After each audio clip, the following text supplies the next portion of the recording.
Hi, welcome to ComputerWorld Canada In Conversation. We're joined by a special guest this week. This is first time on In Conversation. It's Schick, the editor-in-chief of IT World Canada. Good to have you, Shane. Thank you very much. Today, we're going to be talking about a few issues, both sort of in the mobile space. The first topic is going to be Mix 10, Microsoft's developer conference. They hold it every year, I believe, in Las Vegas. This was the fifth year, and I pretty much followed it virtually the whole way through.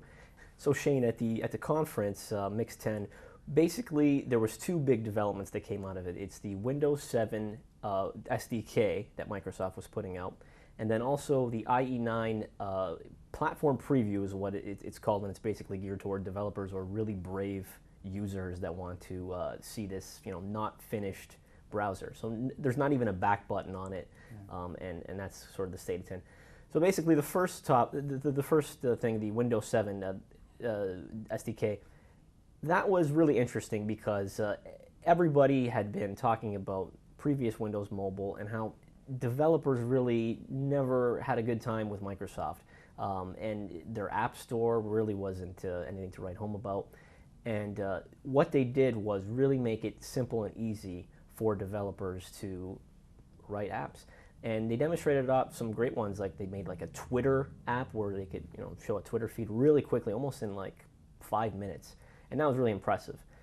But what I think a lot of developers will be worried about still is the front end. I mean, it looks like almost a knockoff of the iPhone, and really, developers can have a great time developing apps for this, but if no one's going to get the phone and when it comes out, I mean, it's pretty much useless.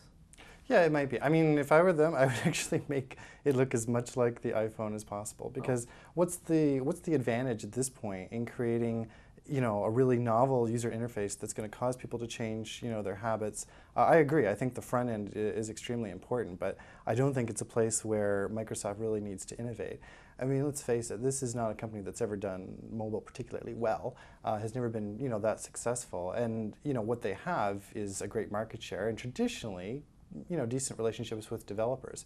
So if they kind of, follow sort of what the design innovations were of Apple, or even, maybe what's happening from a Google, Android front, I think that's fine. I think that to really gain traction, their users are going to want something that's a fairly familiar and comfortable way to get at their applications. Yeah, it just feels like, though, that they really have to take the next step up. I mean, Apple, now we're talking about their iPhone was like 2007 when it blew everyone away. We didn't get it until much later in Canada, but it feels like no company really has taken that next step up, at least on the user experience side. It's all been sort of chasing Apple. So what I would have liked to see, especially if you're going to overhaul your whole OS, I mean, it's not backwards compatible anymore. Yeah. I would have liked to see, almost like an evolution. And I don't think we saw that. But from the developer's perspective, they made things a lot more simple. Yeah, and I mean, what was funny to me is this, at Mix this week is, we were introduced to the browser that has no name.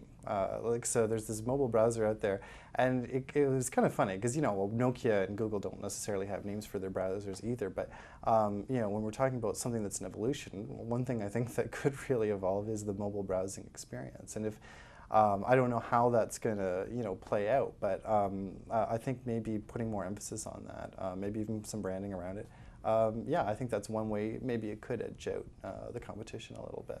Yeah, that's a good segue to the day two of Mix, because the browser wars, people, it hasn't really got that much attention. Obviously, Microsoft still has like 60% of the market share, maybe even more. But really, people were not blown away with Internet Explorer anymore. It was showing its age, and we're losing users to Mozilla, to Safari, even to Apple's browser. So one of the things they definitely put an emphasis on is to make it look nicer. A lot of graphical enhancements. They're talking about HTML5. I mean, they talk about HTML5 video as well.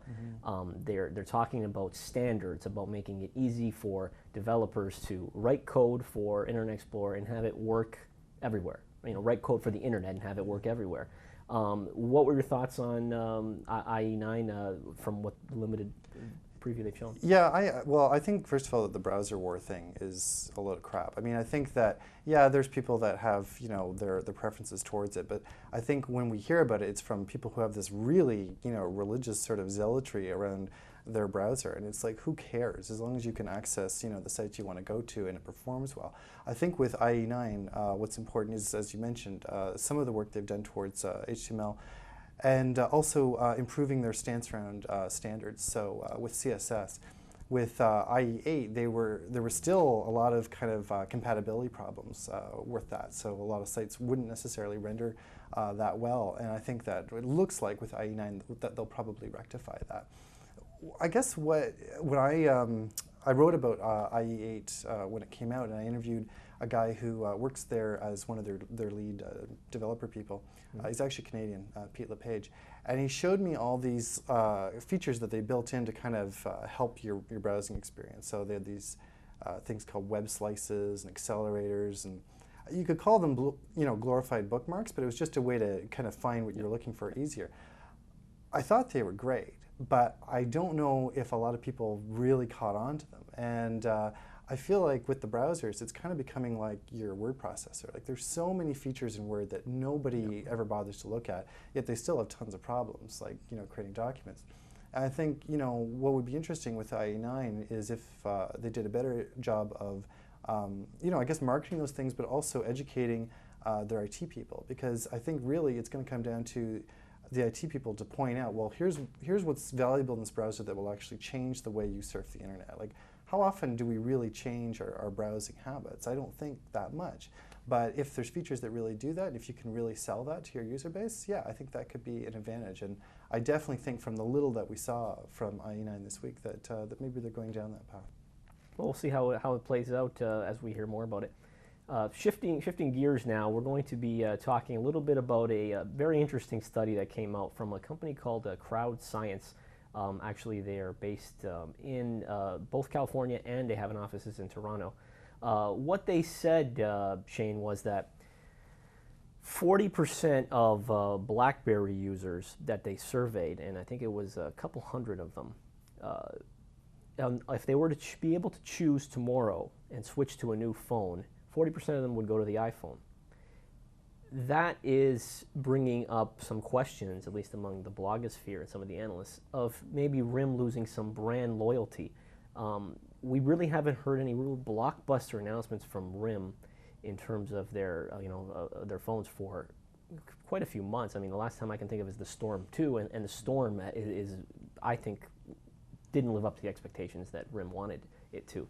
So they're definitely going to need to do something to address that, because I believe with consumerization of IT, really it's getting the consumers to get the phones and then bring them into the enterprise and IT shops having to deal with that.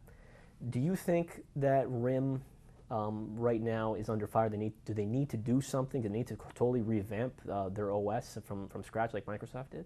Well, the thing is, RIM is the Microsoft of handheld devices as far as corporate enterprises go. And yeah, I mean, a lot of people would probably choose an iPhone tomorrow if they could, but that doesn't mean that they're necessarily going to have a device that is going to be functional from a business perspective if they walked in the door. The fact is that what RIM has, I think, as its biggest asset is the BlackBerry Enterprise Server. I mean, it's something that can easily, or at least in theory, easily manage all those devices. And from a corporate policy perspective, I'm sure that iPhones are making a dent, here and there. But in many cases, from what I've seen, BlackBerry is kind of the device of choice that gets issued to employees. And even if they have them, it's kind of the one that is easiest for them to kind of connect to their network and to their applications. I think from what actually if Apple was interested in being a bigger part of the corporate market, and I don't think that they are, but is when do you ever hear of an iPhone support specialist job? Like, I don't know if it even exists, but there's a lot of people that are employed as BlackBerry support specialists. Sure. We saw the City of Toronto post some ads for that job. I think it was like mid to late last year. So I don't know if RIM necessarily has to change a lot right now. What I think that they might want to do is to emphasize some of their more consumer-oriented features. I mean, they shifted from a very much a corporate company to a consumer company, But I don't think that's been as successful for them. And the same way as Apple, great consumer company, hasn't had as much success as a corporate company. Yeah. So they're kind of weird islands that are kind of crossing, but I don't believe right now that RIM has an enormous amount to worry about, but I could be wrong.